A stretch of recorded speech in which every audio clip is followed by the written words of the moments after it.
পুরানো দিনের একটা চিচিঙ্গা রেসিপি নিয়ে আমি রাখি আপনাদের মাঝে চলে আসলাম।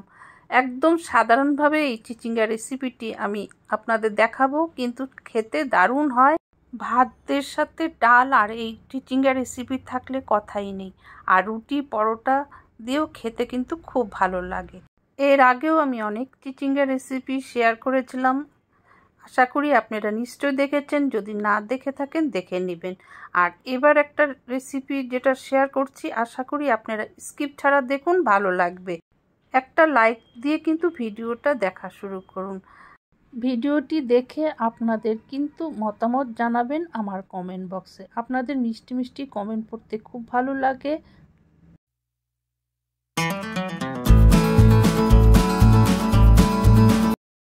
নমস্কার বন্ধুরা, আজকের রেসিপি ভিডিওতে সকল বন্ধুদের জানাই স্বাগতম। আমি শুরু করছি। তার আগে কি দিব এবং পরপর আপনারা কিন্তু দেখতে থাকুন। আশা করি আপনাদের কাছে রেসিপিটি খুবই ভালো লাগবে এবং বাড়িতে বানিয়ে ফেলতে পারবেন। এখানে কড়াইয়ের মধ্যে আমি 2 চামচ সরষের তেল দিয়েছি, কিছুটা রসুন কুচি আর কাঁচা পাকা লঙ্কা দুটো কেটে দিয়েছি। এটা একটু ভাজা ভাজা হয়ে গেল। এখন আধা চামচ আমি কালো জিরা দিয়েছি। রসুনের সাথে কালো জিরা দিলে পরে গন্ধটা ভালো হয়, খেতেও ভালো হয়। এখন এর মধ্যে আমি দিয়ে দিচ্ছি 2টো পেঁয়াজ ছোট করে কেটে রেখেছিলাম, সেটা দিয়ে দিলাম। তবে একদম কুচি নয়, ছোট করে কাটা।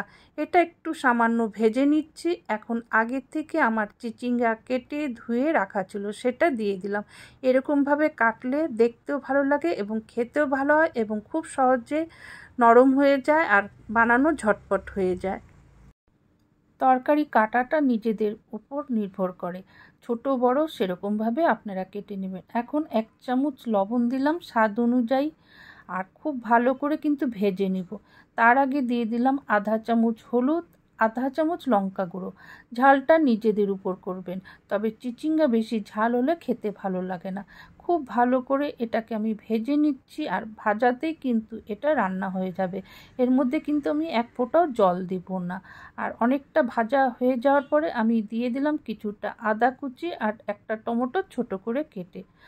খুব ভালো করে একটু ভাজা হয়ে গেছে। এখন আমি 15 মিনিটের জন্য ঢেকে দেব। তাড়াতাড়ি সিদ্ধ হয়ে যাবে এবং তাড়াতাড়ি রান্নাটা হয়ে যাবে।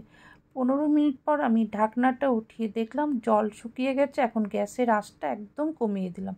এখন খুব ভালো করে নাড়িয়ে নিব, যাতে 1 ফোঁটা জল না থাকে, আর খুব ভালো মতন একদম যাতে নরম হয়ে যায় সেরকমভাবে নাড়িয়ে যাব। আর দেখুন কত তাড়াতাড়ি হয়ে যায় এই রেসিপিটি, আর খেতে এত ভালো হয়। ঘরে চিচিঙ্গা থাকলে মনে হয় যে এটাই বারবার করি, কারণ রুটি দিয়ে হয়ে যায়, ডালের সাথে এটা খেতে ভালো লাগে। আপনাদের কাছে কোনো রান্না যদি জানতে ইচ্ছা হয় আমার কমেন্ট বক্সে কমেন্ট করে যাবেন। আশা করি আমি আপনাদের রান্নাগুলো দেখাবো। এখন আমি নামিয়ে নেব, হয়ে গেছে। তাহলে বন্ধুরা, ভিডিওটি দেখে এই চিচিঙ্গা রেসিপি কেমন লাগলো কমেন্ট বক্সে কমেন্ট করবেন। হ্যাঁ, ইউটিউব চ্যানেল থেকে যদি ভিডিওটি দেখে থাকেন, দেখে যদি খুব ভালো লাগে, আমার চ্যানেলটি সাবস্ক্রাইব করে আমার সাথে থাকবেন। বেল বটন অন করে দিবেন, এর ফলে নোটিফিকেশন যাবে, আপনারা এসে নিত্য নতুন রান্না দেখে শিখতে পারেন। আর লাইক তো নিশ্চয়ই দিয়েছেন। আর ফেসবুক পেজ থেকে যদি ভিডিওটি দেখে থাকেন, দেখে যদি আপনাদের কাছে খুব ভালো লাগে, তাহলে পেজটিকে ফলো করে দিবেন। লাইক কমেন্ট করতে কিন্তু ভুলবেন না। আপনাদের একটা লাইক কমেন্ট শেয়ারের মাধ্যমে কিন্তু ভিডিও দেবার উৎসাহ বাড়ে। তাহলে আজ বিদায় নিচ্ছি। তার আগে জানাই আপনারা ভালো থাকুন, সুস্থ থাকুন এবং বাড়ির সবাইকে ভালো রাখুন। আবার আমি নতুন রান্না নিয়ে আপনাদের মাঝে আমি রাখি চলে আসব। এতক্ষণ যারা আমার ভিডিওটি ধৈর্য ধরে দেখলো, শিখলো, তাদের জানাই ধন্যবাদ।